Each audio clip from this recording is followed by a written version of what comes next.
what's up, you guys? Marty Schwartz here with Marty Music. Thanks for the continued support. Gonna give you a looper tips part 2, kind of a follow-up. So if you haven't seen my first video on loopers, check it out. It goes more in depth on the actual pedal itself. But I just want to remind you some tips because I've been getting some more questions about it and some things that you can do to kind of add 2 parts as well. That was another question I was seeing. So one thing, if you're having problems creating a tight loop,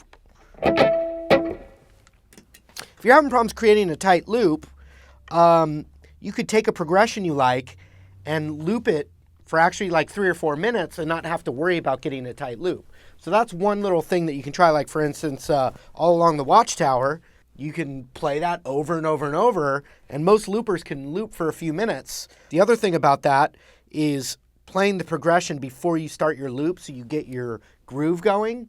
And remember that the loop when you start the loop and end the loop, that should both be at the same moment in the progression, the exact same moment, because you're trying to create a perfect loop that never stops. Sounds like it keeps going. So you could do something like this.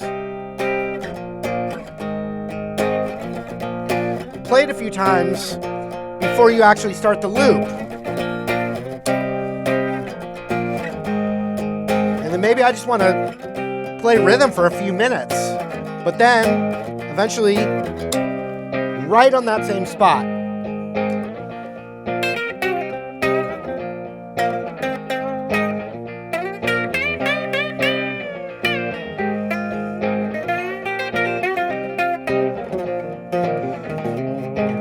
And I have this extension pedal which stops the loop, and if I hold it down, it deletes the loop.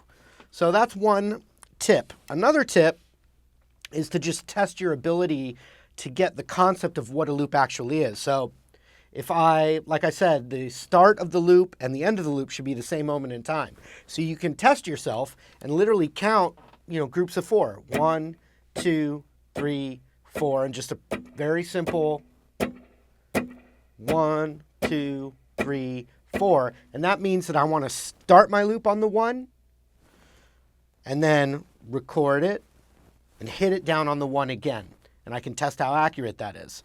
So I'll do, when I go 1, 2, 3, 4, that's called 1 measure. So let's say I do 4 measures, right? But I'll do 1 measure before I start the loop.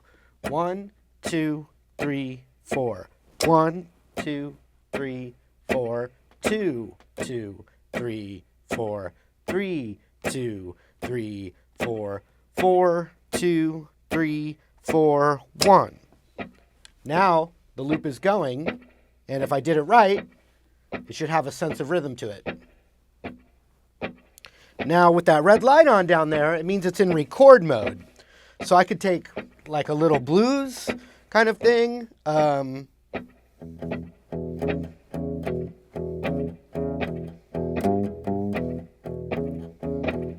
And I don't have to worry about getting the loop tight anymore because I already did it with the percussion. And there it is.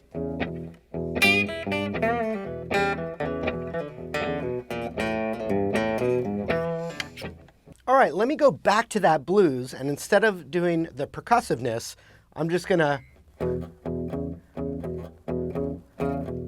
I just want to click down on the 1, 1, 1, and so I would click that again. So let me do that again. Then I'm going to show you a little area, and we're just going to think about the key of E right now and think of a little area where you can create a little counterpoint or even a bass line to go along with it.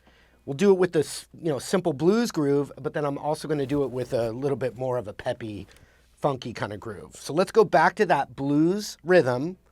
I'm going to start it before I hit the loop. You tend to get a better, more accurate loop that way. 1. Okay, here I go. So the loop has started, and I just got to hit that same moment in time. Here I go. And there it is. Now the red light means it's still in record mode. If I hit it again, now it's out of record mode. I can practice over it.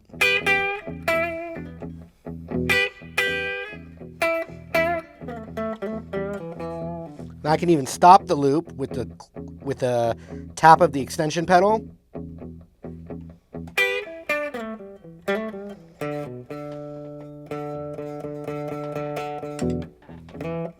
And start it back up again. If I click this down, the red light goes on. I'm in record mode. I can do a bass line.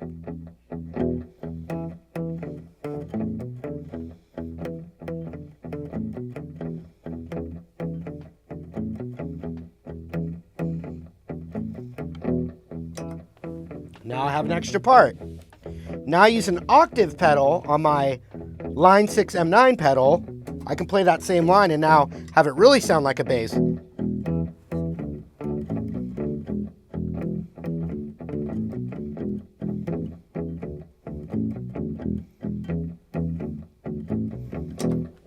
Turn that back off. Turn a little distortion on. Now I've got something to practice.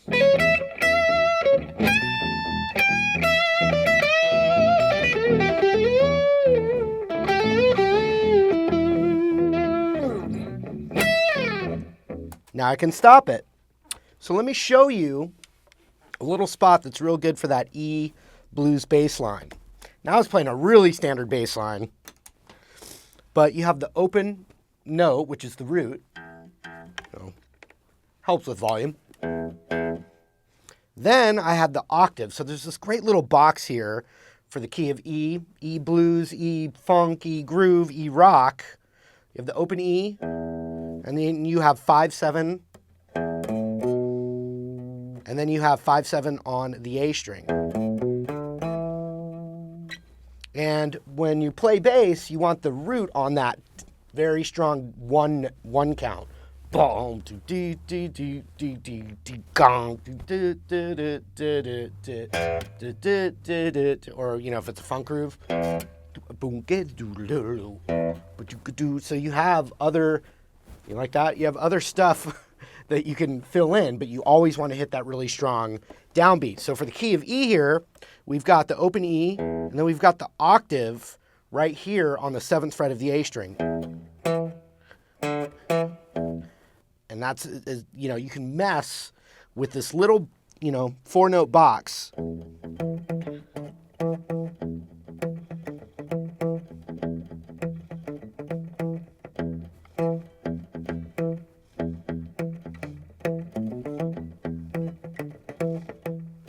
But as long as you get that down, that open E, that's, the most important thing with the bass. Now, if I took a more of a funky rhythm, just downy, uppy, da da da da da da da. Same thing. Where's the 1? 1. 1. 1, 2, 3, 4. 1, 2, 3, 4. 1. So that 1 is when I want to start the loop, and I can do that percussive groove. And when I get back to the 1 again, whenever I feel like, however long it is, as long as I get back to that 1, now the groove is looped in a pretty tight manner. So check it out. 1. Here I go. I'm going to click it. 1. Oh, hold on. Let me hold that down and delete it. Another looper tip. Looper tips, unintentional. 1. Here I go. 1, the loop is started. 1, the loop is going. 1, the loop's still going. 1, the loop's still going. I'm going to click it. 1. Right? So maybe I turn the red light off because I want to practice a bass line. I don't have to worry about it being here, right? So here, I'll let's do it with a chord. I'm going to play E9 chord.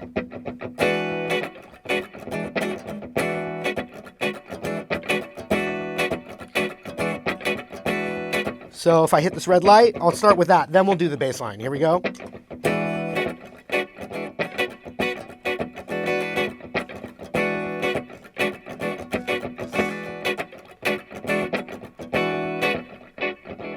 All right.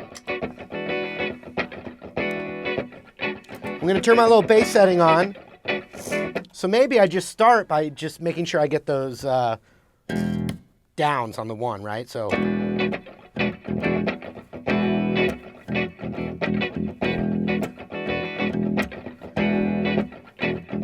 Now try.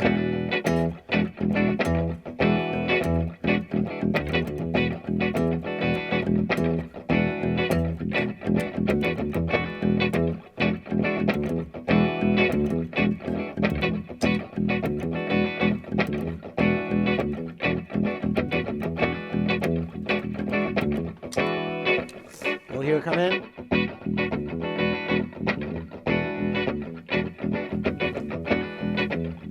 So let me try that again from the top with all those same ideas, and I'm going to make it a little bit shorter.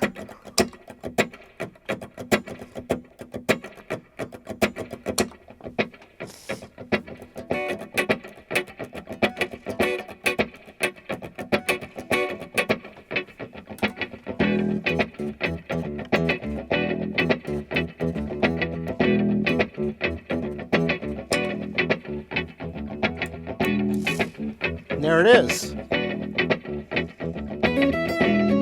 Take the octave off.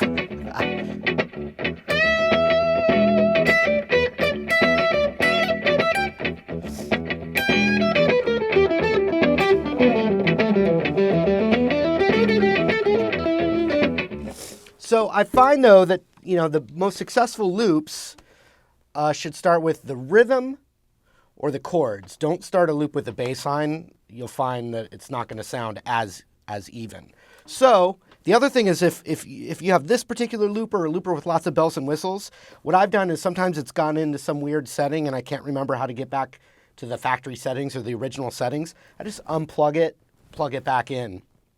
So that, that's always a way to kind of get back to where you once belonged.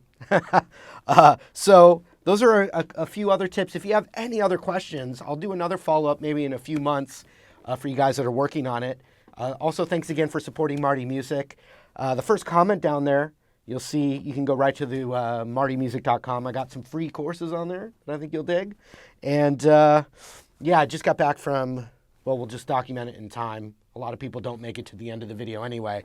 We'll document it. I just got back from what's called the NAMM show, the big music brands trade show, and there was just like an epidemic of the cold and flu there. So of course I got a little souvenir that I wasn't intending on from the NAMM show, but the show must go on, as they say.